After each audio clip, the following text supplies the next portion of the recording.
लोकसभा में ठीक 12 बजे ऑपरेशन सिंदूर पर चर्चा होनी थी। ये विशेष चर्चा है जिसके बारे में सत्ता पक्ष और विपक्ष के बीच सहमति बन चुकी थी। मंच सज चुका था।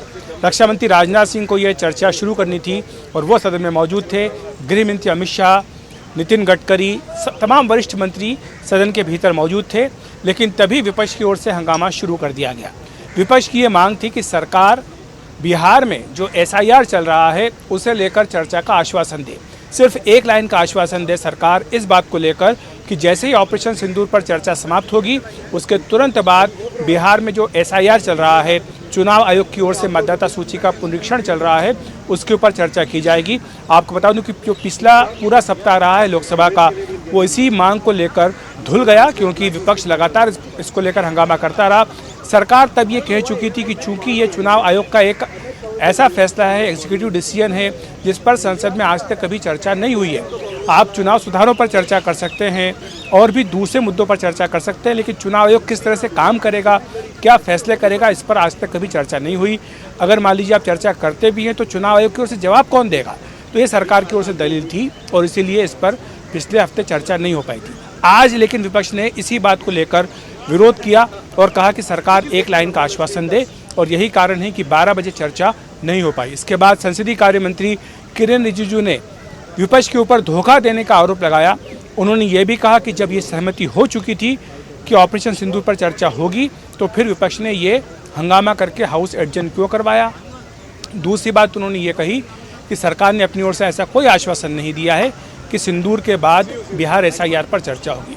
उन्होंने ये भी कहा कि विपक्ष पाकिस्तान की भाषा बोल रहा है।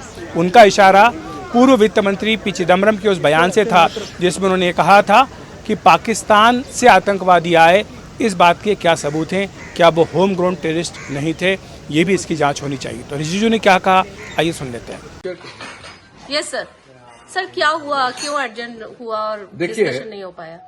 पार्लियामेंट में सब तैयार थे और ऑल पार्टी का ये मत था कि ऑपरेशन सिंदूर का चर्चा आज 12:15 पे शुरू होना था। उससे 10 मिनट पहले अपोजिशन पार्टी एक नया मुद्दा लेके आते हैं कि सरकार ऑपरेशन सिंदूर चर्चा से पहले एक लाइन ऑफ कमिटमेंट दे दो कि इसके बाद SIR मुद्दे पर चर्चा होंगे। पार्लियामेंट ऐसा नहीं चलता है। पार्लियामेंट में हम लोग एक दूसरे का बातचीत सुन करके फिर BSC में निर्णय करके फिर डिसीजन देता है। ये अचानक जब सबने फैसला कर लिया कि ऑपोजिशन पार्टी और रूलिंग पार्टी मिल करके ऑपरेशन सिंदूर पर चर्चा करेंगे और 16 घंटे आज रात 10 बजे तक बहस होगा, फिर कल भी होगी, तो अचानक चर्चा से 10 मिनट पहले एक कंडीशन लेके आना, ये तो ठीक नहीं है। ये कांग्रेस पार्टी और ऑपोजिशन पार्टी अब ऑपरेशन सिंदूर की चर्चा से क्यों भाग रहे हैं, मैं ये सवाल करना चाहता हूं।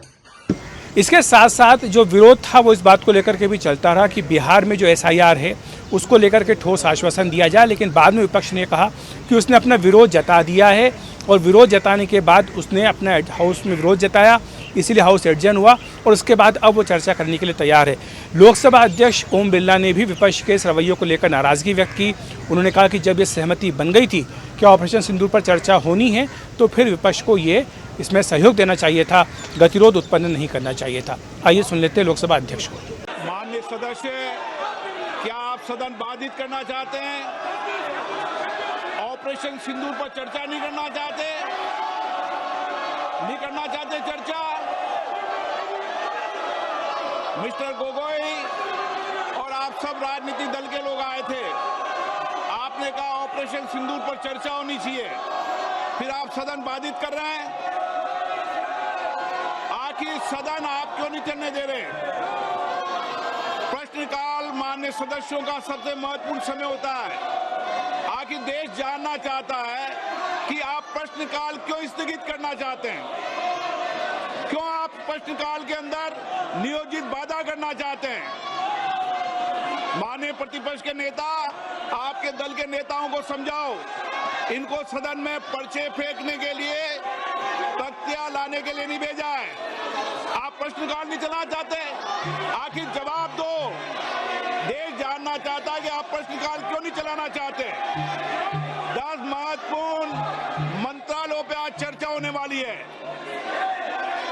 शिक्षा, पर्यावरण, वित्त, श्रम, ऐसे महत्वपूर्ण विभागों पर चर्चा होना चाहती है।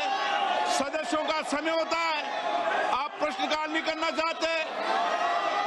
आखिर क्यों प्रश्नकाल स्थगित करा रहे हो आप?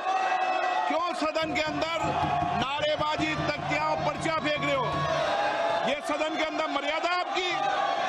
देश देखना चाहता है कि आप नियोजित तरीके से सदन को बाधित करते हैं, संसद की मर्यादाओं को गिराते हैं, गरिमा को गिराते हैं। आप चर्चा नहीं करना चाहते, आप मुद्दों पर विषय नहीं रखना चाहते, प्रश्नकाल पर माननीय सदस्यों को बोलने नहीं देते आप। ये तरीका आपका उचित नहीं है। मैं फिर आपको आग्रह कर रहा हूं, सदन की मर्यादाओं को बना के रखो।